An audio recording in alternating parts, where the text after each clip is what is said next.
Hello everyone, দেখতেই পাচ্ছেন আমরা রাত ৩টায় ঘর ছেড়ে পালাচ্ছি। রীতিমতো দৌড়াচ্ছি কারণ আজকে আমরা যাব আমাদের স্বপ্নের রাজ্যে। এই সেই রাজ্যেও যেখানে কিনা যেতে হলে এই টানেল পার হয়ে যেতে হয়। এই টানেল হচ্ছে যত সমস্যার মূল। আমরা খাওয়ার-দাওয়ার সব নিয়ে চলে এসেছি কারণ কোনোভাবেই রাস্তায় দাঁড়িয়ে কোনো রেস্টুরেন্টে খাওয়ার মতো অবস্থা নেই। কারণ এই টানেল আবার 6:30টার মধ্যে অফ হয়ে যায়। তো বুঝতেই পারছেন কি একটা অবস্থা, টান উত্তেজনা। আমরা ২ দিন আগে এই ক্রুজের টিকেট বুক করে রেখেছিলাম। যদিও আমরা ওয়েদার চেক করে এসছি কিন্তু পুরো ওয়েদার আমাদের ফেভারে ছিল না। বৃষ্টি হচ্ছিল।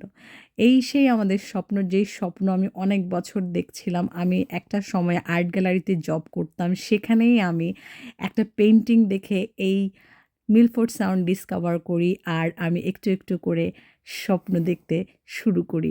কারণ আসলে বাচ্চা-কাচ্চা থাকলে চাইলেই অনেক সময় অনেক কিছু হয় না। ওদের স্কুল, আমাদের অফিস, আমাদের জব সব মিলে আসলে বললেই হয় না। Plus costing.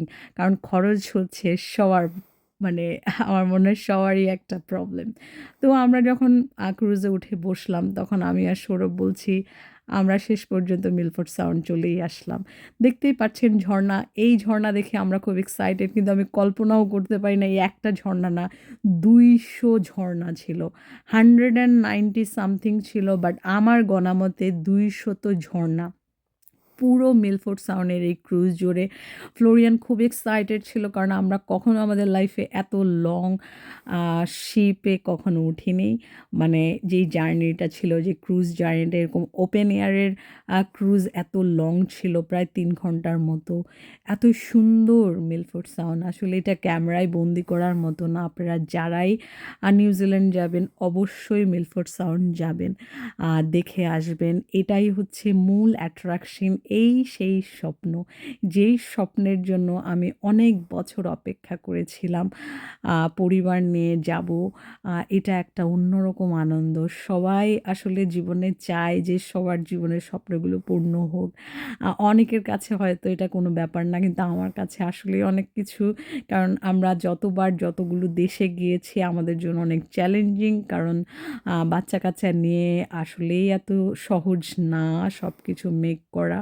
এখানে একটা ভালো জিনিস ছিল, সেটা হচ্ছে সিল, এই যে সবাইকে দেখাচ্ছিল ক্রুজটা, ওরা স্টপ করে ওদের সম্পর্কে আমাদেরকে বলছিল যে এরা এখানেই থাকে। আমি এটা ঠিক ক্রুজে ওঠার আগ মুহূর্তে একটা ভিডিও নিয়ে নিলাম, কিন্তু কেন জানি মেঘগুলো কোনোভাবেই আমি ক্যাপচার করতে পারছিলাম না। এটা হচ্ছে যাওয়ার পথে, আপনারাই বলেন যে এটা ভূস্বর্গ কিনা।